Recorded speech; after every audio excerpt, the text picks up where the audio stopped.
Hallelujah. ಯೇಸುವಿನ ನಾಮದಲ್ಲಿ ನಿಮಗೆ ನಾನು ಶುಭ ಹಾರೈಸ್ತೇನೆ. ದೇವರು ನಿಮ್ಮೆಲ್ಲರನ್ನು ಆಶೀರ್ವದಿಸಲಿ. ಆಮೆನ್. ಈ ದಿನ ವಾಕ್ಯ ಭಾಗಕ್ಕಾಗಿ 2 ಅರಸುಗಳು 4ನೇ ಅಧ್ಯಾಯ 2ನೇ ವಾಕ್ಯ. ಎಲೀಷನು ಆಕೆಗೆ, ನಾನು ನಿನಗೇನು ಮಾಡಬೇಕೆನ್ನುತ್ತಿ, ನಿನ್ನ ಮನೆಯಲ್ಲಿ ಏನಿರುತ್ತದೆ ಹೇಳು ಅಂದನು.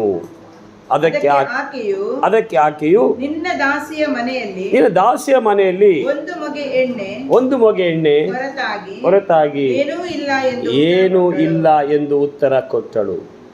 ಹಲ್ಲೆಲೂಯಾ. ಎಲೀಷನು ಆಕೆಗೆ, ನಾನು ನಿನಗೇನು ಮಾಡಬೇಕೆನ್ನುತ್ತಿ, ನಿನ್ನ ಮನೆಯಲ್ಲಿ ಏನಿರ್ತದೆ. ಇದು ಸಂದೇಶ ಇದೆ. ನಾನು ನಿನಗೇನು ಮಾಡಬೇಕನ್ನುತ್ತಿ. ಹಲ್ಲೆಲೂಯಾ. ನಾನು ನಿನಗೇನು ಮಾಡಬೇಕು. ಇವತ್ತು ಆ ನಾವು ಆರಾಧಿಸುವ ದೇವರಿಂದ ನಮ್ಗೆ ಏನು ಆಗಬೇಕಾಗಿದೆ, ನಮಗೇನು ಬೇಕು, ಅದನ್ನು ಇವತ್ತು ನಾವು ದೇವರ ಬಳಿಯಲ್ಲಿ ನೇರವಾಗಿ ಕೇಳಬೇಕು. ಹಳೆ ಒಡಂಬಡಿಕೆಯಲ್ಲಿ ಜನರು ಪ್ರವಾದಿಗಳ ಬಳಿಗೆ ಬರ್ತಿದ್ರು. ಈ ಹೊಸ ಒಡಂಬಡಿಕೆಯಲ್ಲಿ ನಾವು ಯೇಸುವಿನ ಬಳಿಗೆ ಬರಬೇಕು. ಹಲ್ಲೆಲೂಯಾ. ಇವತ್ತು ನಮಗೆ ಬೇಕಾದ ನಾವು ದೇವರ ಬಳಿಯಲ್ಲಿ ನೇರವಾಗಿ ಹೇಳಬೇಕು, ಯಾವುದೇ ಮನುಷ್ಯನ ಬಳಿಯಲ್ಲಿ ಅಲ್ಲ. ನೋಡಿ, ದೇವರು ಹೇಳ್ತಾರೆ ಕೀರ್ತನೆ 62:8 ಜನರೇ ಯಾವಾಗಲೂ ಆತನನ್ನು ನಂಬಿ ನಿಮ್ಮ ಹೃದಯವನ್ನು ಆತನ ಮುಂದೆ ಬಿಚ್ಚಿರಿ. ದೇವರು ನಮ್ಮ ಆಶ್ರಯವು. ನೋಡಿ, ಜನರೇ ಯಾವಾಗಲೂ ಆತನನ್ನು ನಂಬಿ. ನೋಡಿ, ದೇವರನ್ನ ನಂಬಿ ಅಂತ ವಾಕ್ಯ ಹೇಳ್ತದೆ. ನಾವು ದೇವರನ್ನು ನಂಬಬೇಕು, ನಮ್ಮ ಹೃದಯನ ಆತನ ಮುಂದೆ ಬಿಚ್ಚಬೇಕು. ಅಂದರೆ ಅರ್ಥ, ನಮ್ಮ ಹೃದಯದ ಆಸೆ ಆಕಾಂಕ್ಷೆಗಳು ಏನಿದೆ ಅದನ್ನು ನಾವು ದೇವರ ಬಳಿಯಲ್ಲಿ ಮಾತ್ರ ಹೇಳಬೇಕು, ಯಾವುದೇ ಮನುಷ್ಯನ ಬಳಿಯಲ್ಲ. ಹಲ್ಲೆಲೂಯಾ. ಈ ಲೋಕದಲ್ಲಿ ಮನುಷ್ಯನು ನಂಬಿಗಸ್ತನಲ್ಲ. ಅವನು ಯಾರೇ ಆಗಿರಲಿ, ಅವನು ಫೇತ್ಫುಲ್ ಅಲ್ಲ. ಈ ಲೋಕದಲ್ಲಿ ನಮಗೆ ಫೇತ್ಫುಲ್ ಅಂದರೆ ನಾವು ಆರಾಧಿಸುವ ದೇವರು ಒಬ್ಬನು ಮಾತ್ರ. ಆಮೇಲೆ ಅವರ್ ಗಾಡ್ ಫೇತ್ಫುಲ್. ಅವರು ಬಿಟ್ಟರೆ ಫೇತ್ಫುಲ್ ಅನ್ನೋರು ಯಾರೂ ಇಲ್ಲ. ಈ ಲೋಕದಲ್ಲಿ ಇರುವ ಎಲ್ಲ ಪ್ರಾಣಿ ಪಕ್ಷಿಗಳಿಗಿಂತ ಮಾನವರಿಗಿಂತ ಫೇತ್ಫುಲ್ ಯೇಸು ಸ್ವಾಮಿ ಒಬ್ಬನೇ. ಹಲ್ಲೆಲೂಯಾ. ಅದಕ್ಕೆ ನಾವು ದೇವರ ಬಳಿಗೆ ಬರಬೇಕು. ಇವತ್ತು ನಾನು ಹೇಳ್ತೇನೆ, ನಮಗೆ ಏನು ಬೇಕಾಗಿದೆ ನಾನು ನೇರವಾಗಿ ಕರೆಕ್ಟಾಗಿ ದೇವರೇ ನನಗೆ ಇಂಥದ್ದು ಬೇಕು, ನನಗಿದು ಬೇಕಪ್ಪ, ನನ್ನ ಗಂಡನಿಗೆ ಇದಾಗಬೇಕು, ನನ್ನ ಹೆಂಡತಿಗೆ ಇದಾಗಬೇಕು, ನನ್ನ ಮಕ್ಕಳಿಗೆ ಇದಾಗಬೇಕು, ಪ್ರೈಸ್ಗ ನನ್ನ ಕುಟುಂಬ ಇದಾಗಬೇಕಾಗಿದೆ ದೇವರೇ. ಜಸ್ಟ್ ದೇವರಿಗೆ ಬೇಕಾದ ಕರೆಕ್ಟಾಗಿ ಹೇಳಬೇಕು. ನೋಡಿ, ಇಲ್ಲಿ ಆ ಪ್ರವಾದಿ ಬಳಿಗೆ, ಎಲೀಷ ಪ್ರವಾದಿ ಬಳಿಗೆ ವಿಧವೆ ಬರ್ತಾಳೆ, ಗಂಡ ಸತ್ತಂತ ವಿಧವೆ. ಆ ಗಂಡನು ಕೂಡ ಪ್ರವಾದಿ ಮಂಡಳಿ ಇದ್ದಂಥ ಒಬ್ಬ ಪ್ರಾಫೆಟ್, ಅವನು ಕೂಡ. ಓದೋಣ 4ನೇ ವಾಕ್ಯ. ಒಂದು ದಿವಸ ಪ್ರವಾದಿ ಮಂಡಳಿಯವರೊಬ್ಬನ ಹೆಂಡತಿಯು ಎಲೀಷನ ಹತ್ತಿರ ಬಂದು ಅವನಿಗೆ ನಿನ್ನ ಸೇವಕನಾದ ನನ್ನ ಗಂಡನು ಮರಣ ಹೊಂದಿದನು. ಅವನು ಯೆಹೋವನಲ್ಲಿ ಭಯಭಕ್ತಿಯುಳ್ಳವನಾಗಿದ್ದನೆಂಬುದು ನಿನಗೆ ಗೊತ್ತುಂಟಲ್ಲ. ಸಾಲ ಕೊಟ್ಟವನು ನನ್ನ ಇಬ್ಬರು ಮಕ್ಕಳನ್ನು ದಾಸರನ್ನಾಗಿ ತೆಗೆದುಕೊಂಡು ಹೋಗುವುದಕ್ಕೆ ಬಂದಿದ್ದಾನೆ. ಸಾಕು. ನೋಡಿ, ಈಕೆ ಗಂಡ ಪ್ರವಾದಿ ಮಂಡಳಿ ಇದ್ದಂಥ ಒಬ್ಬನು ಪ್ರವಾದಿ. Praise God. ಅವನು ಪ್ರವಾದಿ ಮಂಡಳಿ ಇದ್ದ, ಅವನು ಪ್ರವಾದಿಯಾಗಿದ್ದಾನೆ. ಆದರೆ ಅವನಿಗೆ ಯಾವುದೋ ಒಂದು ಏನೋ ವ್ಯಾಧಿಯೋ ಏನೋ ಒಂದು ಬಂತು, ಅವನು ಮರಣ ಹೊಂದಿಬಿಟ್ಟ, ಸತ್ತು ಹೋದ. ಹಲ್ಲೆಲೂಯಾ. ಸತ್ತು ಹೋದಾಗ ಅವನೇನು ಮಾಡ್ತಾನೆ, ಅವನು ದೇವರಲ್ಲಿ ಭಯಭಕ್ತಿ ಉಳ್ಳವನಾಗಿದ್ದ. ಆದರೆ ಅವನು ಸಾಲ ಮಾಡಿರ್ತಾನೆ. ಏನು ಮಾಡಿರ್ತಾನೆ? ಸಾಲ ಮಾಡಿಬಿಟ್ಟಿದ್ದಾನೆ. ಈಗ ಸಾಲ ತೀರಿಸಲಾರದೆ ಅವನು ಸತ್ತೋಗ್ತಾನೆ. ಈಗ ಸಾಲ ತೀರಿಸಲಾರದೆ ಸತ್ತೋದಾಗ ಸಾಲ ಕೊಟ್ಟವನು ಬಂದು ಅವನ ಇಬ್ಬರು ಮಕ್ಕಳನ್ನು ಕರ್ಕೊಂಡು ಹೋಗಲಿಕ್ಕೆ ಪ್ರಯತ್ನ ಮಾಡ್ತಾನೆ. ಹಾಗೆ ಕರ್ಕೊಂಡು ಹೋಗಲಿಕ್ಕೆ ಬಂದಾಗ ತಾಯಿಗೆ ದುಃಖ ಆಗ್ತದೆ. ಅಯ್ಯೋ, ಇದ್ದಂಥ ಗಂಡನು ಸತ್ತೋಗಿದ್ದಾನೆ, ನನಗಿರೋದಿಬ್ಬರು ಮಕ್ಕಳು, ಇವರನ್ನು ಇವತ್ತ ಕರ್ಕೊಂಡು ಹೋಗ್ಬಿಟ್ರೆ ನಾನು ಇನ್ನು ಯಾರ ಜೊತೆಗಿರೋದು? ನನ್ನ ಜೀವನ ಹೇಗೆ? ನಾನು ನೋಡುವವರು ಯಾರು? ಅದಲ್ಲದೆ ಗಂಡ ಸಾಲ ಬೇರೆ ಮಾಡಿ ಹೋಗಿದ್ದಾನೆ, ಆ ಸಾಲ ತೀರಿಸೋರು ಯಾರು? ನಾನು ಏನು ಮಾಡಿದೆ ಎಂಬ ದುಃಖದಿಂದ, ಚಿಂತೆಯಿಂದ ಆಕೆ ಪ್ರವಾದಿ ಬಳಿಗೆ, ಎಲೀಷನ ಬಳಿಗೆ ಓಡಿ ಬರ್ತಾಳೆ. ಹಲ್ಲೆಲೂಯಾ. ಓಡಿ ಬಂದಾಗ, ಎಲೀಷನ ಬಳಿಗೆ ಬಂದು ಎಲೀಷನೇ, ಪ್ರವಾದಿಯೇ, ಸೇವಕನೇ, ನನ್ನ ಗಂಡ ದೇವರಲ್ಲಿ ಭಯಭಕ್ತಿ ಉಳ್ಳವನಾಗಿದ್ದ, ಆದರೆ ಅವನು ಸಾಲ ಮಾಡಿ ಸಡನ್ಲಿ ಡೆತ್ ಆಗಿಬಿಟ್ಟ, ಮರಣ ಹೊಂದಿಬಿಟ್ಟ. ಈಗ ನನಗೆ ಏನು ಮಾಡೋಂತ ಗೊತ್ತಾಗ್ತಾಯಿಲ್ಲ. ನನ್ನ ಮಕ್ಕಳನ್ನು ಬೇರೆ ಸಾಲ ಕೊಟ್ಟು ಕರ್ಕೊಂಡು ಹೋಗ್ಲಿಕ್ಕೆ ಬಂದಿದ್ದಾನೆ, ನಾನು ಏನು ಮಾಡಲಿ ಎಂಬುದಾಗಿ ಮೊರೆ ಇಡ್ತಾ ಇದ್ದಾಳೆ, ಅಳ್ತಾ ಇದ್ದಾಳೆ, ಕೂಗ್ತಾ ಇದ್ದಾಳೆ. ಆಗ ಎಲೀಷ ಹೇಳ್ತಾನೆ, ಎಲೀಷನ ಆಕೆಗೆ, ನಾನು ನಿನಗೇನು ಮಾಡಬೇಕೆನ್ನುತ್ತಿ. ಆಯಿತು, ಓಕೆ, ಈಗ ನಾನೇನು ಮಾಡಬೇಕು ನಿನಗೆ? ಹಲ್ಲೆಲೂಯಾ. ಆಗ ಕೇಳೋದಾದರೆ ಖಂಡಿತ ಹೇಳ್ತಾಳೆ, ನನ್ನ ಸಾಲ ತೀರಲ್ಪಡಬೇಕು, ನನ್ನ ಸಾಲ ತೀರಲ್ಪಡಬೇಕು ಸೇವಕರೇ. ಅಲ್ಲಿ ನೋಡುವಾಗ ವಾಕ್ಯ ಆತ ಹೇಳ್ತಾನೆ, ಎಲೀಷನ ಆಕೆಗೆ ನಾನು ನಿನಗೇನು ಮಾಡಬೇಕೆನ್ನುತ್ತಿ ಕೇಳ್ತಾನೆ. ಸಾಲ ತೀರಲ್ಪಡಬೇಕು ಸ್ವಾಮಿ. ಹಾಗಾದ್ರೆ ನಿನ್ನ ಮನೇಲಿ ಏನಿದೆ, ನಿನ್ನ ಮನೆಯಲ್ಲಿ ಏನಿರ್ತದೆ ಹೇಳು ಅಂದನು. ಹಾಗಂದಾಗ ಅವಳು ಹೇಳ್ತಾಳೆ, ಅದಕ್ಕೆ ಆಕೆಯು ನಿನ್ನ ದಾಸಿಯ ಮನೆಯಲ್ಲಿ ಒಂದು ಮೊಗೆ ಎಣ್ಣೆ ಹೊರತಾಗಿ ಏನಿಲ್ಲ ಎಂದು ಉತ್ತರ ಕೊಟ್ಟಳು. ಸೇವಕರೇ, ನನ್ನ ಮನೆಯುತ್ತದ ಒಂದು ಮೊಗೆ ಎಣ್ಣೆ ಮಾತ್ರವೇ, ಅದು ಬಿಟ್ಟರೆ ಏನಿಲ್ಲ ಅಂತ ಉತ್ತರ ಕೊಡ್ತಾಳೆ. ಹಲ್ಲೆಲೂಯಾ. ತಕ್ಷಣ ಎಲೀಷಾ ಹೇಳ್ತಾನೆ, ಆಗ ಎಲೀಷಾ ಆಕೆಗೆ, ಹೋಗಿ ನಿನ್ನ ಮನೆಯವರಿಂದ ಸಿಕ್ಕುವಷ್ಟು ಬರೀ ಪಾತ್ರೆಗಳನ್ನು ಕೇಳಿಕೊಂಡು ಬಾ. ಹೋಗಿ ನಿನ್ನ ನೆರೆಯವರಿಂದ ಸಿಗುವಂಥ ಖಾಲಿ ಪಾತ್ರೆಗಳನ್ನು ತೆಗೆದುಕೊಂಡು ಬಾ ಹೇಳ್ತಾನೆ. ಇವಳಿಗೆ ಟೆನ್ಷನ್ ಆಗಿರ್ಬೋದು, ಏನಪ್ಪ ಇವನು ಬಳಿಲಿ ಬಂದು ಏನೋ ಕೇಳಿದೆ, ಇವನು ಏನೋ ಪಾತ್ರೆಗಳು ತೊಗೊಂಡು ಬಾ ಅಂತ ಹೇಳ್ತಾನಲ್ಲ, ಯಾರ ಮನೇಲಿ ಹೋಗಿ ಕೇಳೋದು, ನಾನು ಏನು ಮಾಡೋದು? Praise God. ಇವಳು ಒಳಗಡೆ ಯಾಕೆ ಕೇಳ್ತಾ ಇದ್ದಾರೆ, ಏನು ಕ್ವಶನ್ ಮಾರ್ಕ್ ಆಗಿರ್ಬೋದು, ಅಥವಾ ಏನೋ ಒಂದು ಏನೋ ಸೇವಕ ಹೇಳ್ತಾರೆ ಕೇಳುವ, ಏನೋ ಒಂದು ಒಳಗೆ. ಆದರೆ ಆಕೆ ಹೋಗಿ, ಎಲೀಷನು ಆಕೆಗೆ, ಹೋಗಿ ನಿನ್ನ ನೆರೆಯವರಿಂದ ಸಿಕ್ಕುವಷ್ಟು ಬರೀ ಪಾತ್ರೆ ಕೇಳಿಕೊಂಡು ಬಾ, ಅನಂತರ ನಿನ್ನ ಮಕ್ಕಳನ್ನು ಒಳಗೆ ಕರ್ಕೊಂಡು ಬಾಗಿಲನ್ನು ಮುಚ್ಚಿ ಎಣ್ಣೆಯನ್ನು ಪಾತ್ರೆಗಳಲ್ಲಿ ಒಯ್ದು ತುಂಬಿದವುಗಳನ್ನೆಲ್ಲ ಒತ್ತಿಗಿಡು ಎಂದು ಹೇಳಿದನು. Praise God. ಪಾತ್ರೆ ತಂದು ನಿನ್ನ ಮನೆ ಒಳಗಡೆ ಇಡು, ನಿನ್ನ ಮಕ್ಕಳನ್ನ ಮನೆ ಒಳಗಡೆ ಕರ್ಕೊಂಡು ಬಾ, ಬಾಗಿಲಾಕು, ನಿನ್ನ ಪಾತ್ರೆಯಲ್ಲಿ ಮೊಗೆ ಎಣ್ಣೆ ಇದೆಯಲ್ಲ ಅದನ್ನು ಖಾಲಿ ಪಾತ್ರೆಗೆ ನೀನು ಹಾಕ್ತಾ ಹೋಯ್ತಾ ಇರು. Hallelujah, hallelujah. ಎಲೀಷಾ ಹೇಳಿದಾಗೆ ಅವಳು ಹೇಳಿದಾಗೇ ಮಾಡ್ತಾಳೆ. ಯಾಕೆ ಎಲೀಷನೇ ಅಂತಲೂ ಕೇಳ್ತಲ್ಲ, ಖಾಲಿ ಪಾತ್ರೆ ತಂದು ನಾನು ಸಾಲ ತೀರ್ತಂತನೂ ಕೇಳ್ತಲ್ಲ, ಎಣ್ಣೆ ಉಯ್ದೆ ತುಂಬಿಡ್ತ ಅಂತಲೂ ಕೇಳ್ತಲ್ಲ. ಹಲ್ಲೆಲೂಯಾ. ಇಲ್ಲಿ ಎಲೀಷಾ ಹೇಳಿದ ಹಾಗೆ ಮೌನವಾಗಿ ಆಕೆ ಮಾಡ್ತಾ ಇದ್ದಾಳೆ. ಮಾಡುವಾಗ ಅಲ್ಲಿ ವಾಕ್ಯ ಹೇಳ್ತಾ ಇದೆ, 4ನೇ ವಾಕ್ಯ, ಪಾತ್ರೆಗಳನ್ನು ಕೇಳಿಕೊಂಡು ಬಾ, ಅನಂತರ ನಿನ್ನ ಮಕ್ಕಳನ್ನು ಒಳಗೆ ಕರ್ಕೊಂಡು ಬಾಗಿಲನ್ನು ಮುಚ್ಚಿ ಎಣ್ಣೆಯನ್ನು ಪಾತ್ರೆಗಳು ಒಯ್ದು ತುಂಬಿದವನ್ನೆಲ್ಲ ಒತ್ತಿಗಿಡು ಎಂದು ಹೇಳಿದನು. 5ನೇ ವಾಕ್ಯ ಹೇಳ್ತಾ, ಆಕೆಯು ಹೋಗಿ ಮಕ್ಕಳನ್ನು ಒಳಗೆ ಕರ್ಕೊಂಡು ಬಾಗಿಲನ್ನು ಮುಚ್ಚಿ ಅವರು ಮುಂದಿಟ್ಟ ಪಾತ್ರೆಗಳಲ್ಲೆಲ್ಲ ಎಣ್ಣೆನ ಹೊಯ್ದಳು. ಇದ್ದಂಥ ಎಲ್ಲ ಖಾಲಿ ಪಾತ್ರೆಗೆ ಆ ಮಗಿದ ಎಣ್ಣೆನ ಹಾಕ್ತಾ ಇದ್ದಾಳೆ. ಹಾಕ್ತಾ ಇರುವಾಗಲೇ ಎಲ್ಲ ಪಾತ್ರೆ ತುಂಬಿ ತುಂಬಿ ತುಂಬಿ ತುಂಬಿ ತುಂಬಿ ಹೊರಸೂಸ್ತದೆ. ಹಲ್ಲೆಲೂಯಾ. ಪಾತ್ರೆಗಳೆಲ್ಲ ತುಂಬ್ತಾ ಇದೆ. Praise God. ತುಂಬಿದಾಗ ಆಕೆಯು ಮಗನಿಗೆ ಇನ್ನೊಂದು ಪಾತ್ರೆ ತಂದಿಡು ಅನ್ನಲು ಅವನು ಪಾತ್ರೆಗಳು ತೀರಿದವೆಂದು ಉತ್ತರ ಕೊಟ್ಟನು. ಕೂಡಲೇ ಎಣ್ಣೆ ಉಕ್ಕುವುದು ನಿಂತು ಹೋಯಿತು. ಹಲ್ಲೆಲೂಯಾ. ಇಲ್ಲಿ ನಾವೇನು ನೋಡ್ತೇವೆ ಅಂದರೆ, ಇವತ್ತು ಆ ದೇವರಿಂದ ನಮಗೆ ಏನಾಗಬೇಕಾಗಿದೆ ಎಂಬುದನ್ನು ನಾವು ದೇವರಿಗೆ ನಿಖರವಾಗಿ ಹೇಳಬೇಕು. ನಮ್ಮ ಬಳಿಯಲ್ಲಿ ಏನಿದೆ ಅದರ ಮೂಲಕವೇ ದೇವರು ಅದ್ಭುತ ಮಾಡಲಿಕ್ಕೆ ಶಕ್ತನಾಗಿದ್ದಾನೆ. ಹಲ್ಲೆಲೂಯಾ. ನಿನ್ನ ಬಳಿಯಲ್ಲಿ ಮೊಗೆ ಎಣ್ಣೆ ಇರಲಿ, ಇಡೀ ಹಿಟ್ಟಿರಲಿ, ಚಾರಪ್ತವನ ವಿಧೇಯಮನೆ ಏನಿತ್ತು? ಮೊಗೆ ಎಣ್ಣೆ ಇಡೀ ಹಿಟ್ಟು ಅಷ್ಟೇ ಇದ್ದಿದ್ದು, ಬೇರೆ ಯಾವುದಾರು ಇತ್ತಾ? ಇಲ್ಲ. ಇವತ್ತು ದೇವರು ಕೇಳೋದು ನಿನ್ನ ಬಳಿಯಲ್ಲಿ ಏನಿದೆ ಅದನ್ನೇ ದೇವರು ಕೇಳೋದು, ಇಲ್ಲದೇ ಇರೋದನ್ನು ದೇವರು ಕೇಳಲ್ಲ. ಹಲ್ಲೆಲೂಯಾ. ನನ್ನ ಬಳಿಯಲ್ಲಿ ಏನಿದೆ ಅದರಲ್ಲಿ ನಂಬಿಕಸ್ಥನಾಗಿರ್ಬೇಕು, ಅದರಲ್ಲಿ ಫೈತ್ಫುಲ್ ಆಗಿರಬೇಕು. ಅದರಲ್ಲಿ ದೇವರ ಮಹಿಮೆಗಾಗಿ ನಾನು ಕೊಡುವುದಕ್ಕೂ, ದೇವರ ಮಹಿಮೆಗಾಗಿ ಬಿತ್ತುವುದಕ್ಕೂ, ದೇವರಿಗಾಗಿ ನಾವು ಮಾಡುವುದಕ್ಕೂ ಆಸಕ್ತಿ ಉಳ್ಳವರಾಗಿರ್ಬೇಕು. ಹಲ್ಲೆಲೂಯಾ. ಯಾವಾಗ ನಾವು ಆಸಕ್ತಿ ಉಳ್ಳವರಾಗಿ ನಂಬಿಕೆಯಾಗಿ ಇರ್ತೇವೋ ಖಂಡಿತ ದೇವರು ನಮಗಿರುವುದರಲ್ಲಿಯೇ ಅದ್ಭುತ ಮಾಡಲಿಕ್ಕೆ ದೇವರು ಶಕ್ತರಾಗಿದ್ದಾರೆ. ಇವತ್ತು ಅನೇಕ ಹೇಳ್ತಾರೆ, ಅಯ್ಯೋ ನಮಗೆ ಇಷ್ಟೇ ಸ್ಯಾಲ್ರಿ ಬರೋದು, ಅಯ್ಯೋ ನಮಗೆ ಇಷ್ಟೇ ಹಣ ಇರೋದು, ಅಯ್ಯೋ ಇದರಿಂದ ಒಂದು ಲೋನ್ ಕಟ್ಬಿಟ್ರೆ ಹೇಗೋ ಸಾಲ ತೀರಿಬಿಡ್ತದೆ, ಅಯ್ಯೋ ಇದರಿಂದ ಏನೋ ಮಾಡಿಬಿಟ್ಟು. ಇಲ್ಲ, ನಾನು ಹೇಳ್ತೇನೆ, ನಾವು ನೆನೆಸುವಂಥ ರೀತಿಯಲ್ಲಿ ನಾವು ನಡ್ಕೊಳ್ಳೋದಾದರೆ ಖಂಡಿತ ದೇವರಿಂದ ನಾವು ಏನನ್ನು ಕೂಡ ಹೊಂದ್ಕೊಳ್ಳಿಕ್ಕಾಗಲ್ಲ, ಪಡ್ಕೊಳ್ಳೋಕ್ಕಾಗಲ್ಲ.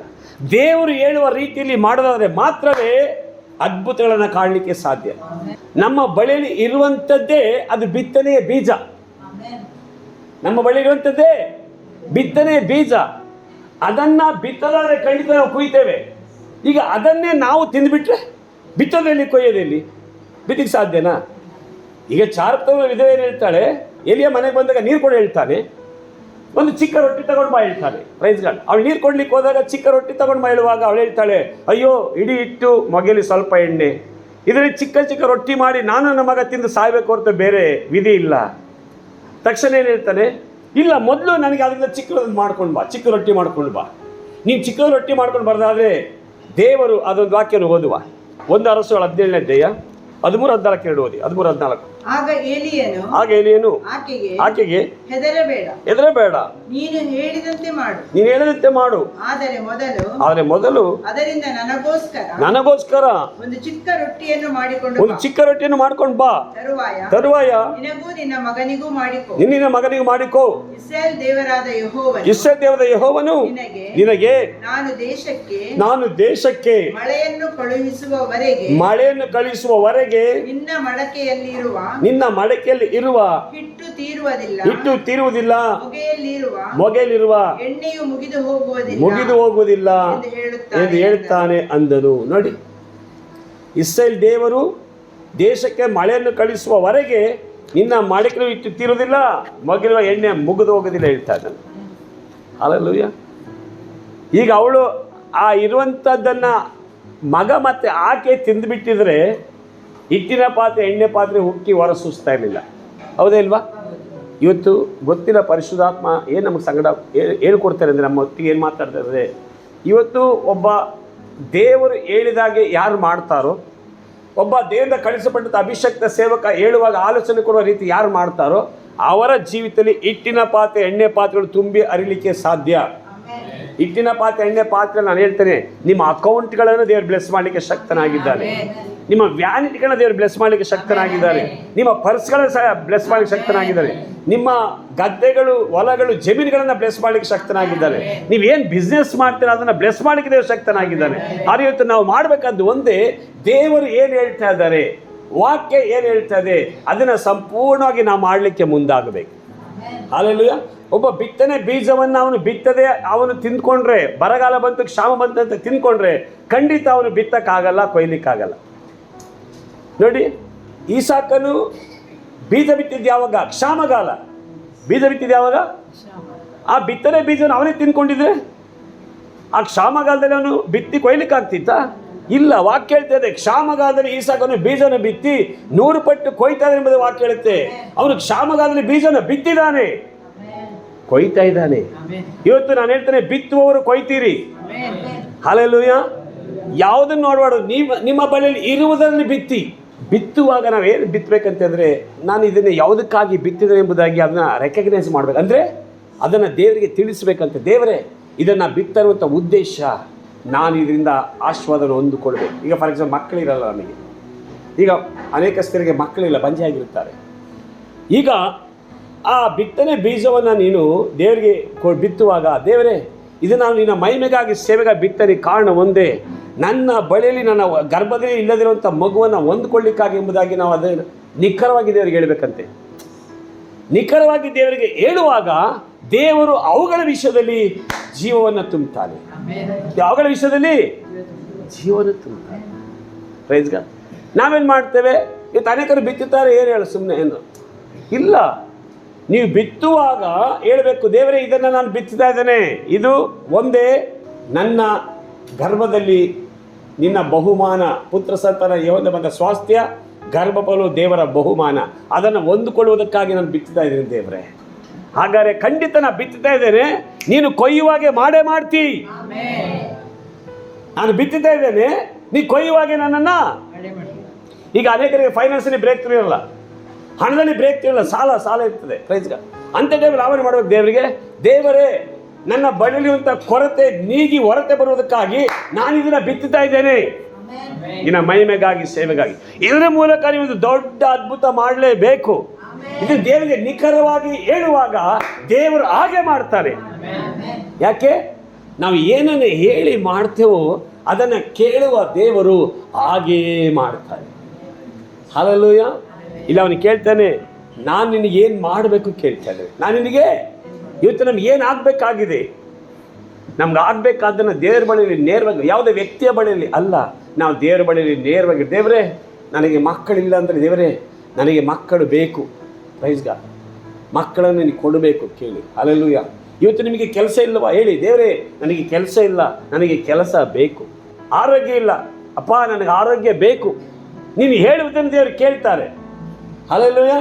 ಕೇಳುವುದನ್ನು ಅವರು ಕೇಳ್ತಾರೆ, ಕೇಳಿದ್ದನ್ನು ದೇವರು ಮಾಡ್ತಾರೆ. ಹಲ್ಲೆಲೂಯಾ. ದೇವರು ಮೋಸಗಾರಲ್ಲ, ವಂಚನೆಗಾರಲ್ಲ. ನೀನು ಯಾವ ವಿಷಯದಲ್ಲಿ ದೇವ್ರ ಬಳಿಯಲ್ಲಿ ಮಾತಾಡೋದು ದೇವರು ಕೇಳ್ತಾರೆ. ನೀನು ಯಾವ ವಿಷಯದಲ್ಲಿ ಪ್ರಾರ್ಥನೆ ದೇವರು ಕೇಳ್ತಾರೆ, ಅದನ್ನು ದೇವರು ಮಾಡ್ತಾರೆ. ಆದರೆ ನಮಗೆ ಒಂದು ನಂಬಿಕೆ ಬೇಕು. ನಮಗೇನು ಬೇಕು?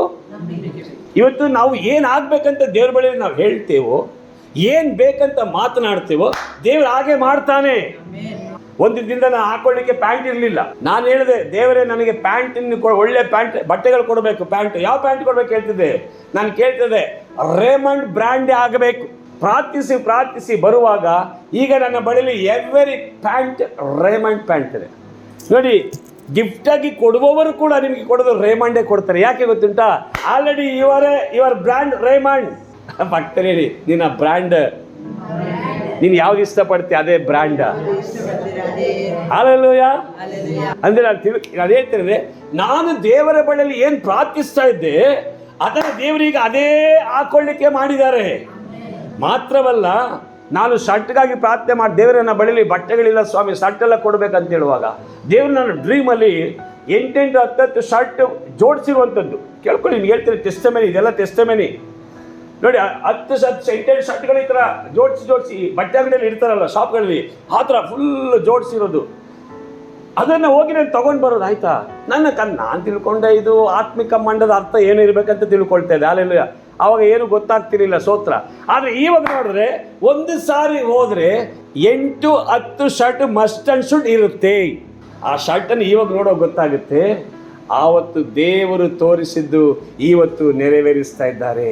ಆವತ್ತು ದೇವ್ರ ಬಳಿ ನಾನು ಪ್ರಾರ್ಥಿಸಿದೆ ಅಲ್ಲ, ಆವತ್ತು ದೇವ್ರ ಬಳಿ ನಾನು ಕೇಳಿದೆ ಅಲ್ಲ, ದೇವರು ಇವತ್ತು ನೆರವೇರಿಸ್ತಾ ಇದ್ದಾರೆ.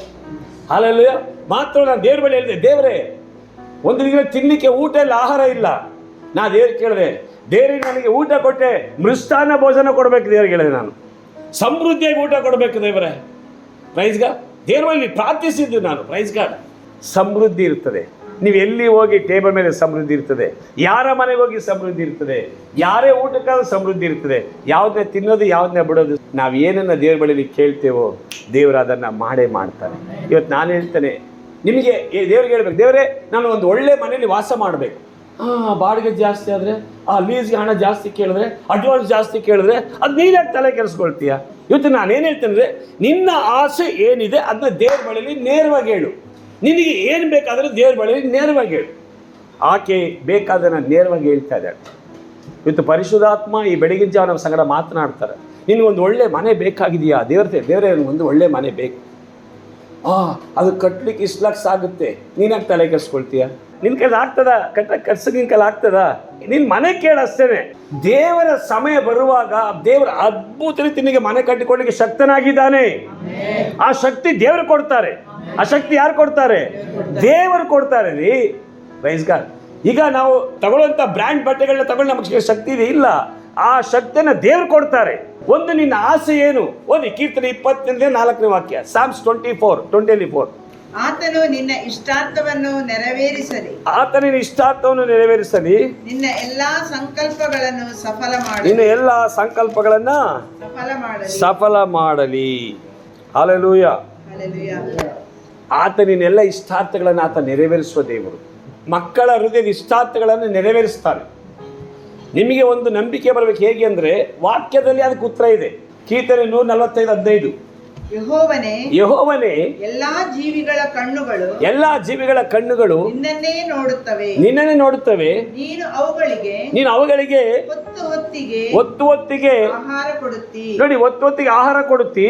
ನೀನು ಕೈದೆರೆದು ಎಲ್ಲಾ ಜೀವಿಗಳ ಇಷ್ಟವನ್ನು, ನೋಡಿ, ನೀನು ಕೈದೆರೆದು ಎಲ್ಲಾ ಜೀವಿಗಳ ಇಷ್ಟವನ್ನು ನೆರವೇರಿಸುತ್ತಿ. ಜೀವಿಗಳ ಇಷ್ಟವನ್ನ ದೇವರು ನೆರವೇರಿಸೋದಾದ್ರೆ ಆ ಜೀವಿಗಳಿಗಿಂತಲೂ ನಾವು ಶ್ರೇಷ್ಠವಾಗಿದ್ದೇವೆ. ಅದಕ್ಕೂ ನಿಮ್ಗೆ ವಾಕ್ಯ ಬೇಕಾ? ಮತ್ತೆ 6:26. ಆಕಾಶದಲ್ಲಿ ಹಾರಾಡುವ ಹಕ್ಕಿಗಳನ್ನು ನೋಡಿರಿ. ಅವು ಬಿತ್ತುವುದಿಲ್ಲ, ಕೊಯ್ಯುವುದಿಲ್ಲ, ಕಣಜಗಳಲ್ಲಿ ತುಂಬಿಟ್ಟುಕೊಳ್ಳುವುದಿಲ್ಲ. ಆದಾಗ್ಯೂ ಪರಲೋಕದಲ್ಲಿರುವ ನಿಮ್ಮ ತಂದೆಯು ಅವುಗಳನ್ನು ಸಾಕಿ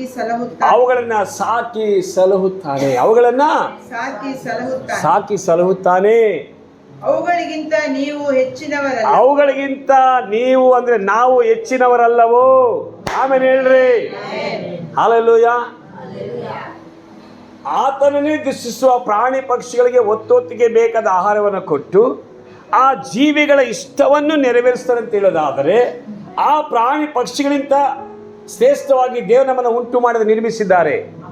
ಅವುಗಳ ಇಷ್ಟವನ್ನೇ ನೆರವೇರಿಸುವಾಗ ನಮ್ಮ ಇಷ್ಟವನ್ನು ದೇವರು ನೆರವೇರಿಸ್ತಾ ಇರ್ತಾರಾ? ದೇವರು ನೆರವೇರಿಸ್ತಾರೆ. ನಂಬಿಕೆ. ನಿನ್ನ ಮಕ್ಕಳ ವಿಷಯ ಏನಾಗಬೇಕು? ನಿಮಗೇನಾಗಬೇಕು? ನಿಮ್ಮ ಸ್ಯಾಲ್ರಿ ಹೈಕ್ ಆಗಬೇಕಾ? ದೇವ್ರ ಹತ್ರ ಪ್ರಾರ್ಥನೆ ಮಾಡಿ. ಫಸ್ಟ್ ರ್ಯಾಂಕ್ ಬರಬೇಕಾ ಎಜುಕೇಷನಲ್ಲಿ? ನಿಮ್ಮ ಮಕ್ಕಳು ಪ್ರಾರ್ಥನೆ ಮಾಡಿ. ದೇವರೊಳಗೆ ಕೇಳಿ, ದೇವರನ್ನು ಫಸ್ಟ್ ರ್ಯಾಂಕ್ ಬರಬೇಕು. ನಿಮಗೆ ಹಣ ಬೇಕಾ? ದೇವರಲ್ಲಿ ಇದೆ, ನನಗೆ ಹಣ ಬೇಕೇಳಿ, ನೇರವಾಗಿ ಹೇಳಿ. ಯಾಕೆಂದರೆ ನಾವು ಬಡವರಾಗಿರುವ ನಮ್ಮನ್ನು ಐಶ್ವರ್ಯವಂತರಾಗಿ ಮಾಡೋದಕ್ಕೋಸ್ಕರ ಐಶ್ವರ್ಯವಂತನಾಗಿದ್ದ ಯೇಸು ಸ್ವಾಮಿ ಬಡವನಾಗಿದ್ದು. 2 ಕೊರಿಂಥಿಯರು 8:9 ಓದಿ. 2 ಕೊರಿಂಥಿಯರು 8:9. ಬೇರೆಯವ್ರು ಏನು ಹೇಳ್ತಾರೆ ನನಗೆ ಬೇಡ, ನನ್ನ ಬೈಬಲ್ ಏನು ಹೇಳ್ತದೆ ಅದೇ ನಾನು. 2 ಕೊರಿಂಥಿಯರು 8:9. ನಮ್ಮ ಕರ್ತನಾದ ಯೇಸು ಕ್ರಿಸ್ತನ ಕೃಪೆಯು ನಿಮಗೆ ಗೊತ್ತಾಗಿದೆಯಲ್ಲ. ಆತನು ಐಶ್ವರ್ಯವಂತನಾಗಿದ್ದು ತಾನು ಬಡತನದಲ್ಲಿ ಸೇರುವುದರಿಂದ ನೀವು ಐಶ್ವರ್ಯವಂತರಾಗಬೇಕೆಂದು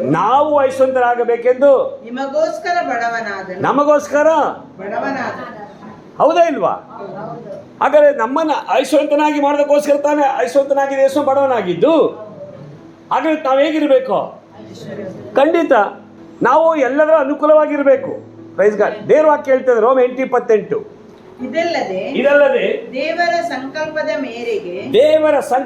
ಮೇರೆಗೆ ಕರೆಯಲ್ಪಟ್ಟು ಆತನನ್ನು ಪ್ರೀತಿಸುವವರ ಹಿತಕ್ಕಾಗಿ ಎಲ್ಲ ಕಾರ್ಯಗಳು ಅನುಕೂಲವಾಗುತ್ತವೆ. ಆಮೇಲೆ ಹೇಳಿ, ದೇವರ ಸಂಕಲ್ಪದ ಯಾರು ಕರೆಯಲ್ಪಟ್ಟಿದ್ದಾರೋ, ಕರೆಯಲ್ಪಟ್ಟವರು ಆತನನ್ನು ಪ್ರೀತಿಸುವವರಾಗಿರೋದಾದ್ರೆ ಅವರನ್ನು ಆತನನ್ನು ಪ್ರೀತಿಸುವ ಹಿತಕ್ಕಾಗಿ ದೇವರು ಎಲ್ಲವನ್ನು ಅನುಕೂಲವಾಗಿ ಮಾಡಿಕೊಡ್ತಾನೆ. ಆಮೇಲೆ ಹೇಳ್ರಿ, ಅಂದ್ರೆ ಅರ್ಥ ಇವತ್ತು ಆತನ ಮಕ್ಕಳ ನಾವುಗಳು ಎಲ್ಲ ವಿಷಯ ಅನುಕೂಲವಾಗಿರ್ಬೇಕೆಂಬುದು ದೇವರಿಗೆ ಇಷ್ಟ. ಈಗ ತಂದೆಗಳು ಯಾರು? ನಮ್ಮ ಮಕ್ಕಳು ಹೇಗಿರ್ಬೇಕಂತ ಇಷ್ಟಪಡ್ತೀವಿ?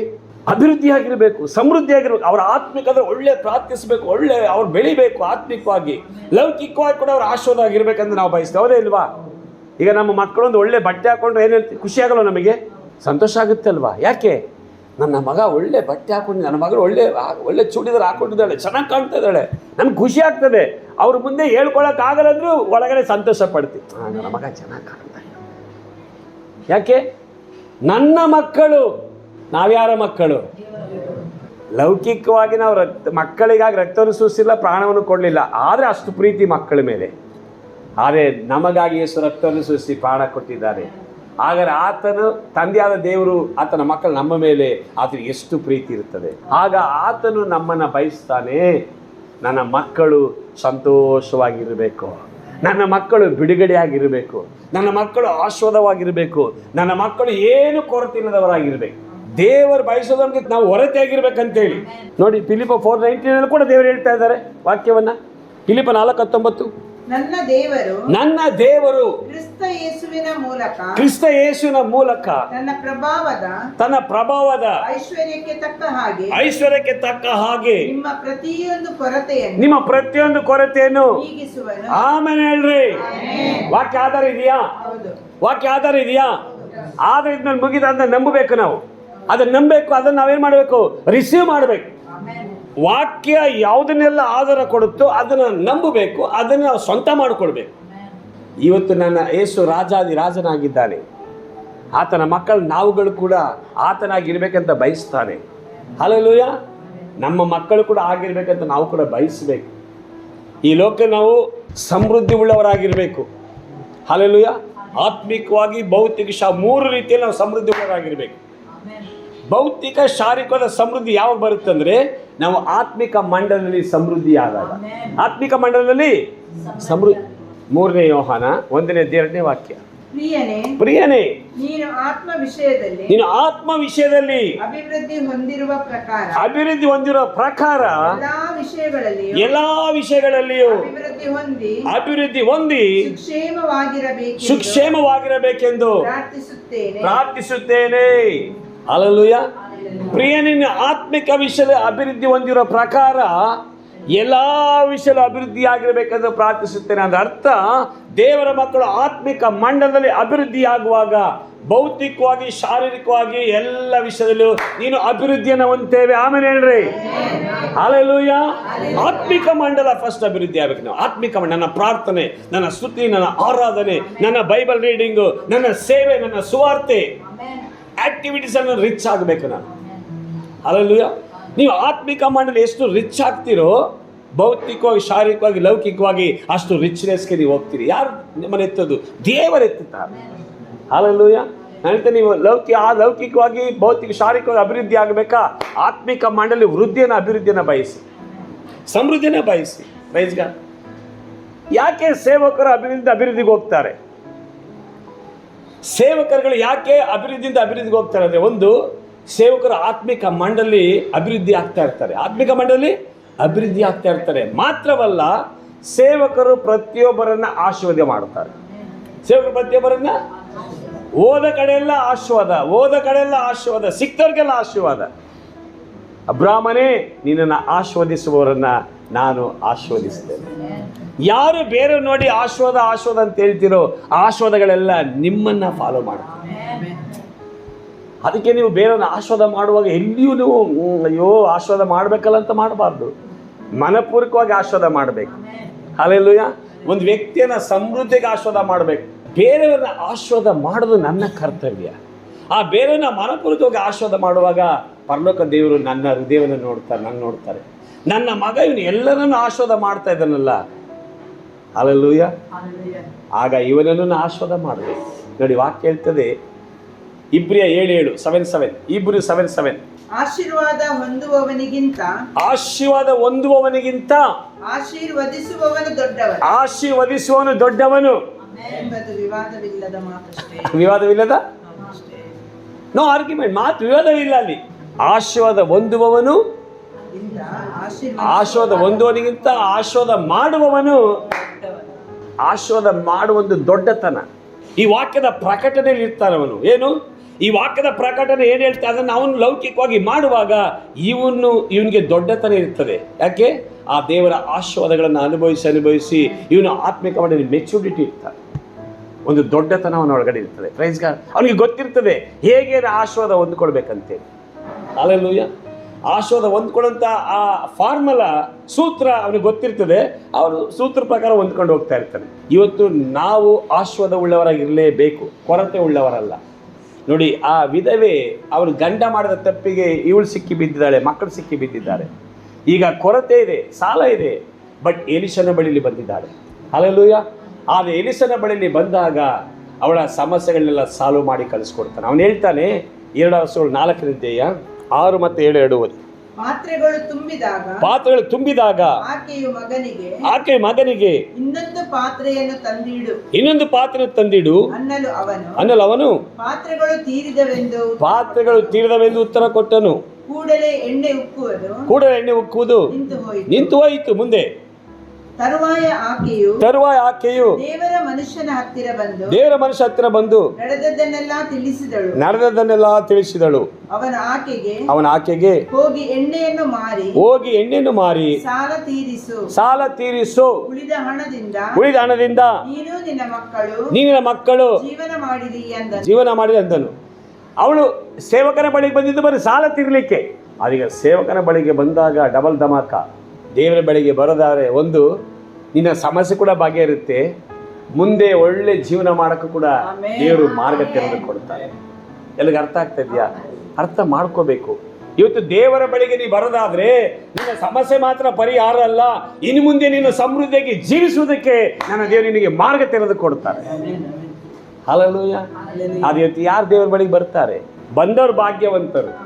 ಪಕ್ಕ ಹೇಳಿ, ಕೈ ಕೊಟ್ಟೇಳಿ, ಬಂದಿರುವ ನೀವು ಭಾಗ್ಯವಂತರು ರೀ. ಹೇಳಿ, ಕೈ ಕೊಟ್ಟೇಳಿ, ನಿಮ್ಮಂತ ಭಾಗ್ಯವಂತರು ಯಾರೂ ಇಲ್ಲ. ಇದು ನಿಮ್ಮ ಕೊರತೆ ಕೂಡ ನೀಗುತ್ತೆ. ಮುಂದೆ ಜೀವಿಸಲಿಕ್ಕೆ ಹೊರತೆ ಕೂಡ ಬರುತ್ತೆ. ಆಮೇಲೆ ಹೇಳಿ ಹಲ್ಲೆಲೂಯ. ಪರಿಹಾರ ಮಾತ್ರವಲ್ಲ, ಮುಂದೆ ಜೀವಿಸೋದಕ್ಕೆ ಬೇಕಾದ ಮಾರ್ಗವನ್ನು ದೇವರು ಸಿದ್ಧ ಮಾಡಿ. ನಾನು ಹೇಳ್ತೀನಿ, ಈ ಮಾರ್ಗವನ್ನು, ಈ ಪ್ರಕಟಣೆ ಯಾರು ತಿಳ್ಕೊಳ್ತಾರೋ ಅವರು ಭಾಗ್ಯವಂತರು.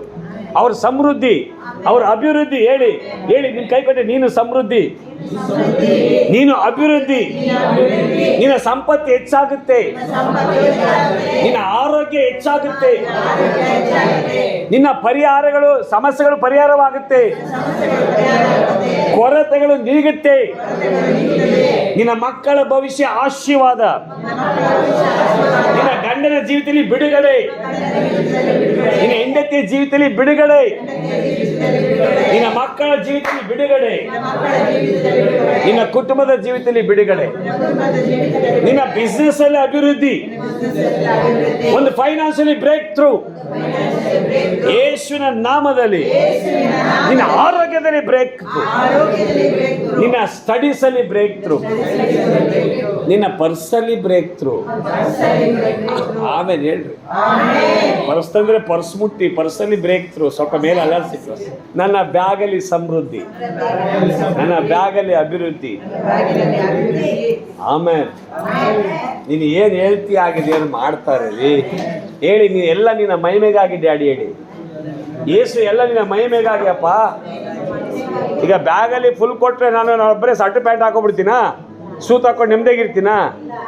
ಮೀಟಿಂಗ್ಗಳ ಮೇಲೆ ಮೀಟಿಂಗು, ಕೂಟದ ಮೇಲೆ ಕೂಟ, ಊಟದ ಮೇಲೆ ಊಟ, ಕೂಟಕ್ಕೆ ಬರೋರಿಗೆ ಊಟ. ಹಲ್ಲೆಲೂಯಾ, ಹೌದಾ ಇಲ್ವಾ? ಅನೇಕ ಸಮಸ್ಯೆಯವರಿಗೆ ಧಾರಾಳವಾಗಿ ಖಂಡಿತ ದೇವರ ಆಶೀರ್ವಾದ ಮಾಡ್ತಾರೆ. ಹಲ್ಲೆಲೂಯಾ.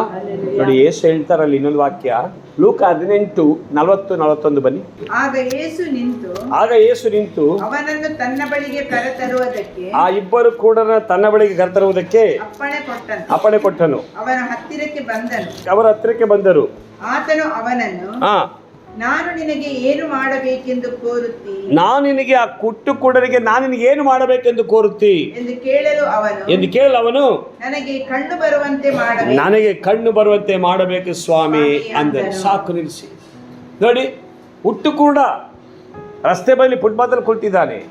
ಯೇಸು ರಸ್ತೆಯಲ್ಲಿ ಹೋಗ್ತಾ ಇದ್ದಾರೆ, ಜನ ಫುಲ್ ಗುಂಪು ಆತನ ಹಿಂಬಾಲಿಸ್ತಾ ಇದೆ. ಶಬ್ದ ಪಕ್ಕದಲ್ಲಿ ಕೇಳ್ತಾರೆ, ಯಾರಿದು ಶಬ್ದ ಬರುತ್ತೆ, ಏನು ಸಮಾಚಾರ? ನಜರೇತಿನ ಯೇಸು ಹೋಗ್ತಾ ಇದ್ದಾರೆ. ಯಾವ ಯೇಸು? ಕುರುಡರಿಗೆ ಕಣ್ಣು ಕೊಡುವ ಯೇಸು, ಮೂಗರು ಮಾತಾಡುವಂತೆ ಮಾಡುವ ಯೇಸು, ಶಾಪದ ಸಮಸ್ತ ವ್ಯಾಧಿಗಳನ್ನ ಗುಣಪಡಿಸುವ ಯೇಸು, ಸತ್ತವನ್ನು ಎಬ್ಬಿಸುವ ಯೇಸು, ಕುಂಟರು ನಡೆಯುವಂತೆ ಮಾಡುವ ಯೇಸು. ಓ ಹೌದಾ, ಹುಟ್ಟು ಕುರುಡರು ಕಣ್ಣು ಬರುವಂತೆ ಮಾಡೋ ಯೇಸುನಾ? ಹಾಗಾದರೆ ನಾನು ಯಾಕೆ ಆತನನ್ನು ಕೂಗಬಾರದು? ನಾನೇ ಆತನನ್ನ, ದಾವಿದನ ಕುಮಾರನನ್ನ ಕರುಣಿಸಂತ ಕೂಗ್ತಾರೆ. ದಾವಿದನ ಕುಮಾರನೇ, ಅಲ್ಲಿ ವಾಕ್ಯ ಹೇಳ್ತಾ ಇದೆ. ಎಷ್ಟನೇ ವಾಕ್ಯ?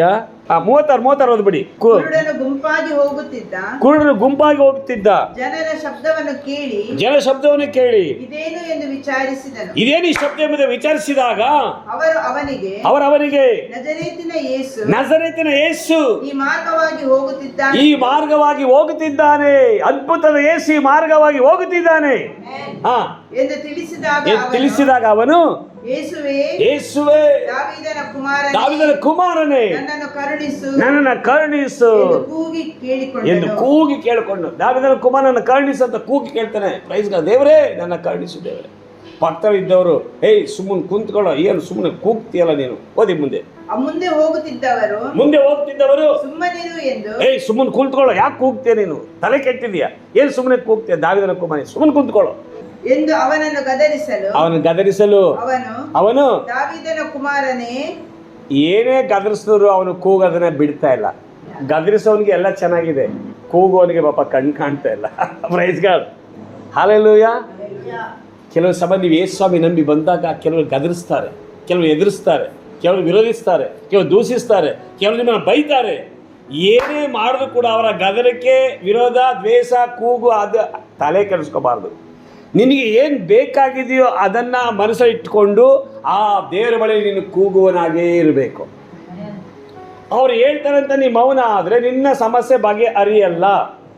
ಅವ್ರು ಏನು ಬೈತಾರೆ ಹೇಳ್ತಾರೆ ಅಂದರೆ ನಿನ್ನ ಪರಿಸ್ಥಿತಿ ಮಾರ್ಪಡಲ್ಲ, ನಿನ್ನ ಸಮಸ್ಯೆಗಳು ಬಗೆಹರಿಯಲ್ಲ, ನಿನ್ನ ಇಷ್ಟ ನೆರವೇರಲ್ಲ. ಹೇಳೋನು ಏನು ಬೇಕಾದ್ರೆ ಹೇಳಲಿ, ಏನು ಬೇಕಾದ್ರೆ ಬೈಲಿ, ಎಂಥದ್ದು ಬೇಕಾದ್ರೆ ಮಾಡಲಿ, ನಿನ್ಗೆ ಏನು ಬೇಕಾಗಿದೆಯೋ ಅದನ್ನು ಆ ದೇವರ ಬಳಿ ನೇರವಾಗಿ ಕೂಗಬೇಕು. ಕರ್ತನೇ, ದಾವೀದನ ಕುಮಾರನೇ, ನನ್ನ ಕರುಣಿಸು. ನನಗೆ ಕಣ್ಣು ಬರುವಂತೆ ಮಾಡಿದವರೇ. ಈಗ ದೇವರು ಹೇಳ್ತಾರೆ, ಅವನ್ನ ಕರ್ಕೊಂಡು ಬನ್ನಿ ನನ್ನ ಬಳಿಗೆ. ನೋಡಿ, ಹೋಗುವಂತೆ ಯೇಸು ಕೂಗನ ಕೇಳಿ ನಿಂತುಬಿಟ್ಟು ಕೇಳ್ತಾರೆ, ಅವನ್ನ ಕರ್ಕೊಂಡು ಬನ್ನಿ. ಓದ್ಬಿಡಿ ಎಷ್ಟು ಮುಂದೆ. ಎಸ್, ದಾವೀದನ ಕುಮಾರನೇ. ಒಂದು ನಿಮಿಷ, ಎಷ್ಟನೇ ವಾಕ್ಯ ಓದ್ತಾ ಇದ್ದಾರೆ ನೀವು? 39. ಮುಂದೆ ಹೋಗುತ್ತಿದ್ದವರು ಸುಮ್ಮನಿರೆಂದು ಅವರನ್ನು ಗದರಿಸಲು ಅವನು, ದಾವೀದನ ಕುಮಾರನೇ, ನನ್ನನ್ನು ಕರುಣಿಸು ಎಂದು ಮತ್ತಷ್ಟು ಕೂಗಿಕೊಂಡನು. ಅವರ ಕೂಗಿ ಅವರ ಎದುರಿಸೋದಕ್ಕೇನು ಹೆದರಲಿಲ್ಲ. ಎದುರದ್ನ ಏನ್ ಮಾಡ್ದ? ಇನ್ನಷ್ಟು ಕೂಗ್ತಾನೆ. ಪಕ್ಕದ ಹೇಳಿ, ಯಾರು ಎದುರಿಸಿದ್ರೆ, ಯಾರು ಬೆದರಿಸಿದ್ರೆ, ಯಾರು ಏನಾರು ಹೇಳಿದ್ರೆ ನೀ ಮೌನ ಇಲ್ಲ ಹೋಗಲ್ಲ ಅನ್ಬಾರ್ದು. ನಾನು ಇನ್ನೂ ಹೆಚ್ಚಾಗಿ ಮಾಡ್ತೀನಿ. ನೀನು ಪ್ರಾರ್ಥನೆಗೆ ಮಾಡ್ಬಿಟ್ಟು ಅಂತ ಹೇಳ್ಬೇಕು, ನಾನು ಉಪವಾಸ ಪ್ರಾರ್ಥನೆ ಮಾಡ್ತೀನಿ. ಅರ್ಥ ಆಗ್ತದಾ? ಈ ಲೋಕದ ಬೆದರಿಕೆಗೆ ಗೊಡ್ಡ ಬೆದರಿಕೆ ನೀನು ಹೆದರಬಾರ್ದು. ಯಾಕೆ? ಅವರು ಏನು ಬೇಕಾದ್ರೆ ಹೇಳ್ಕೊಂಡು ನನಗೆ ಬೇಕು, ನನ್ನ ಸಮಸ್ಯೆಗಳು ಬಗೆಹರಿಬೇಕು, ನನ್ನ ಪರಿಸ್ಥಿತಿಗಳು ಬದಲಾಗಬೇಕು, ನನ್ನ ಕೊರತೆಗಳು ನೀಗಲ್ಪಡಬೇಕು, ನನ್ನ ಇಷ್ಟಾರ್ಥ ನೆರವೇಬೇಕಂದ್ರೆ ಅದನ್ನು ನೆರವೇರಿಸೋನ ಬಳಿಯಲ್ಲಿ ನೀ ಕೂಗಬೇಕು. ಎಲ್ಲೋ ಹೋಗಿ ನೀ ಕೂಗಿದ್ರೆ ಅವ್ರು ಏನು ಮಾಡೋಕ್ಕೆ ಶಕ್ತರಲ್ಲ. ಕೂಗೋದಾದರೆ ಮಾತ್ರವೇ ಕೊಡುವುದನ್ನು ಕೊಡುವ ದೇವರು ಅದ್ಭುತ ಮಾಡಲಿಕ್ಕೆ ಶಕ್ತನಾಗಿದೆ. ಅಲ್ಲಿ ನೋಡಿ ಕೂಗ್ತಾ ಇದ್ದಾನೆ. ಮುಂದೆ ಓದ್ಬಿಡಿ. ಎಸ್. ಆಗ ಯೇಸು ನಿಂತು ಅವನನ್ನು ತನ್ನ ಬಳಿಗೆ ಕರೆತರುವುದಕ್ಕೆ ಅಪ್ಪಣೆ ಕೊಟ್ಟನು. ಅವನ ಹತ್ತಿರಕ್ಕೆ ಬಂದನು.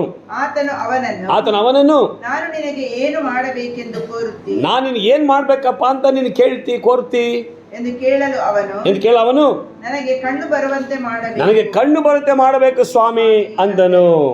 ಮುಂದೆ ಯೇಸು ಅವನಿಗೆ ನಿನಗೆ ಕಣ್ಣು ಬರಲಿ, ನಿನ್ನ ನಂಬಿಕೆ ನಿನ್ನನ್ನು ಸ್ವಸ್ಥ ಮಾಡಿಯದೆ ಎಂದು ಹೇಳಿದನು. ತಕ್ಷಣವೇ ಅವನಿಗೆ ಕಣ್ಣು ಬಂದವು.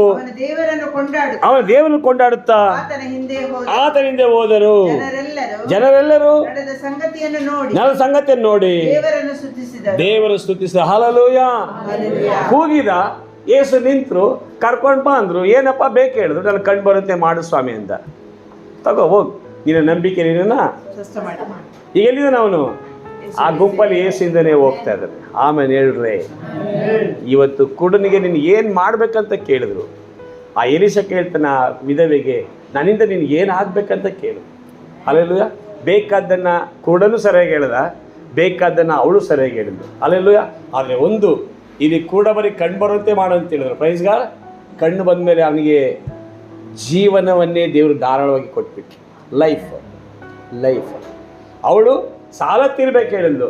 ಆದರೆ ಎಲಿಷ ಹೇಳ್ತಾನೆ, ನೀನು ನಿನ್ನ ಮಕ್ಕಳು ಇದನ್ನು ತಿಂದು ಅನೇಕ ದಿನಗಳವರೆಗೆ ಸಂತೋಷವಾಗಿ ಬದುಕಿ ಬಾಳಿ ಅಂತ ಹೇಳ್ತಾರೆ. ಹಲ್ಲೆಲೂಯಾ. ಯೇಸು ಬಳಿಗೆ ನಾವು ಬರೋದಾದರೆ ಪರಿಹಾರ ಮಾತ್ರವಲ್ಲ, ಮುಂದೆ ಜೀವಿಸುವುದಕ್ಕೂ ಮಾರ್ಗ ದೇವರು ತೆರೆದು ಕೊಡ್ತಾರೆ.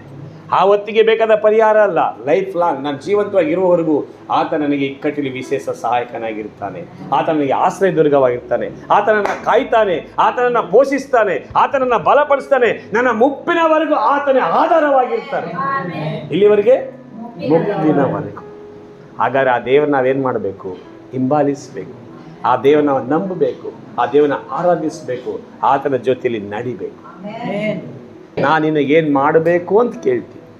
ಇವತ್ತು ನಮ್ಗೆ ಏನು ಆಗಬೇಕಾಗಿದೆ ಅದನ್ನ ನೇರವಾಗಿ ಹೇಳಿ, ದೇವರೇ ನನಗೆ ಇಂಥದ್ದಾಗಬೇಕು, ನನಗೆ ಆರೋಗ್ಯ ಬೇಕು, ನನಗೆ ಬಲ ಬೇಕು, ನನಗೆ ಸಮಾಧಾನ ಬೇಕು, ನನಗೆ ಸಂತೋಷ ಬೇಕು, ನನಗೆ ಹಣ ಬೇಕು ದೇವರೇ. ಎಸ್, ನನಗೆ ಸಾಲ ಇದೆಯಪ್ಪ, ಸಾಲ ತೀರಲ್ಪಡಬೇಕು, ನನಗೆ ಒಳ್ಳೆ ಡ್ರೆಸ್ ಬೇಕು. ಕೇಳಿ, ಈ ಲೋಕದಲ್ಲಿ ಜೀವಿಸೋದಕ್ಕೆ ನಿನಗೆ ಎಲ್ಲ ಅನುಕೂಲವಾಗಿರಬೇಕು. ಆತ್ಮಿಕದಲ್ಲೂ ಅನುಕೂಲವಾಗಿರಬೇಕು, ಲೌಕಿಕವಾಗಿ ಭೌತಿಕ ಅನುಕೂಲವಾಗಿರಬೇಕು. ಆಮೇಲೆ ಹೇಳ್ರಿ, ದೇವರ ಬಳಿ ಬಾಯಿ ಬಿಟ್ಟು ನೇರವಾಗಿ ಕೇಳಬೇಕು. ಬಾಯಿ ಬಿಟ್ಟು ಕೇಳಬೇಕು, ದೇವರ ನನಗೆ ಇಂಥದ್ದು ಬೇಕು ಹೇಳಬೇಕು ನಾವು. ಆಮೇಲೆ ಕೇಳೋದಾದ್ರೆ ಖಂಡಿತ ದೇವರು ಅದನ್ನು ನಮ್ಮ ಜೊತೆಲಿ ಕೊಡ್ತಾರೆ, ದೇವರು ಅದನ್ನು ಮಾಡ್ತಾರೆ. ಆಮೇಲೆ ಈಗ ಕಾರ್ ಕೇಳಿಬಿಟ್ಟು ದೇವರೇ ನನಗೊಂದು ಕಾರ್ ಬೇಕು, ಅಯ್ಯೋ ಪೆಟ್ರೋಲ್ ನನ್ನ ಕೈಲಿ ಹಾಕ್ಸೋಕ್ಕಾಯ್ತದ ಅನ್ನಬಾರ್ದು. ಅಯ್ಯೋ ಮೇಂಟೆನೆನ್ಸ್ ರಿಪೇರಿ ಬಂದ್ಬಿಟ್ಟು ಟೈರ್ ಕಿತ್ತೋರು ಏನು ಮಾಡೋದು, ಟೈರ್ ಹಾಕ್ಸ್ಬೇಕಲ್ಲ. ಏನು ಯಾವ್ದು ದೇವ್ರು ಸಹಾಯ ಮಾಡ್ತಾರೆ, ಹೌದಾ ಇಲ್ವಾ? ನೀನು ಕಾರ್ ತಗೊಳಕ್ಕೂ ಮೊದಲೇ ರಿಪೇರಿಗೆ ಬಂದ್ಬಿಟ್ರೆ, ಪೆಟ್ರೋಲ್ ಜಾಸ್ತಿ ಆಗಿಬಿಟ್ರೆ, ಪೆಟ್ರೋಲ್ ರೇಟ್ ಜಾಸ್ತಿ ಆಗಿಬಿಟ್ರೆ ಅದನ್ನೇ ಯಾಕೆ ಯೋಚನೆ ಮಾಡಿ? ನೀನು ಕಾರ್ ಬೇಕಾ? ಕಾರ್ ಕೇಳು. ಕಾರ್ ಬಂದಮೇಲೆ ಪೆಟ್ರೋಲ್ ಹಾಕೋಕ್ಕೆ, ಮೇಂಟೆನೆನ್ಸ್, ಇನ್ಶೂರೆನ್ಸ್ ಕಟ್ಟಲಿಕ್ಕೆ ಎಲ್ಲ ದೇವರು ಸಹಾಯ ಮಾಡ್ತಾರೆ. ಆಮೇಲೆ ಹೇಳ್ರಿ, ಅಲ್ಲೆಲ್ಲ ಹೌದಲ್ವಾ? ಆಗೋಕ್ಕೂ ಮೊದಲು ಆಗ್ಬಿಟ್ರೆ, ಹಂಗಾಗ್ಬಿಟ್ರೆ, ಹಿಂಗಾಗ್ಬಿಟ್ರೆ ಅಂದರೆ ಎಲ್ಲ ಬಿಟ್ರೇನೆ. ಪ್ರೈಸ್ ಅದೆಲ್ಲ ಬಿಡಬೇಕು. ದೇವರಿದ್ದಾರೆ, ದೇವರ ನೋಡಿಕೊಳ್ತಾರೆ ಹೇಳ್ಬೇಕು. ಆಮೇಲೆ ಒಳ್ಳೆ ಮನೆ ಕೇಳಿ, ನಿನಗೆ ಅವಶ್ಯಕತೆಗೆ ತಕ್ಕಂತೆ ದೇವರನ್ನ ಆಶೀರ್ವಾದ ಮಾಡ್ಕೊಂಡು ಹೋಗ್ತಾ ಇರ್ತಾರೆ.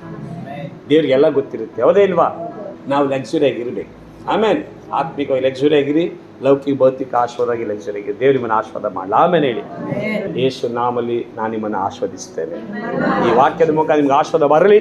ಇದನ್ನು ಆನ್ಲೈನ್ಗಳಲ್ಲಿ ಕೇಳೋರ್ಗೂ ಕೂಡ ಈ ವಾಕ್ಯ ಮುಖದ ದೊಡ್ಡ ಬ್ರೇಕ್ ಥ್ರೂ ಉಂಟಾಗಲಿ ಯೇಸು ನಾಮದಲ್ಲಿ. ಆಮೆನ್.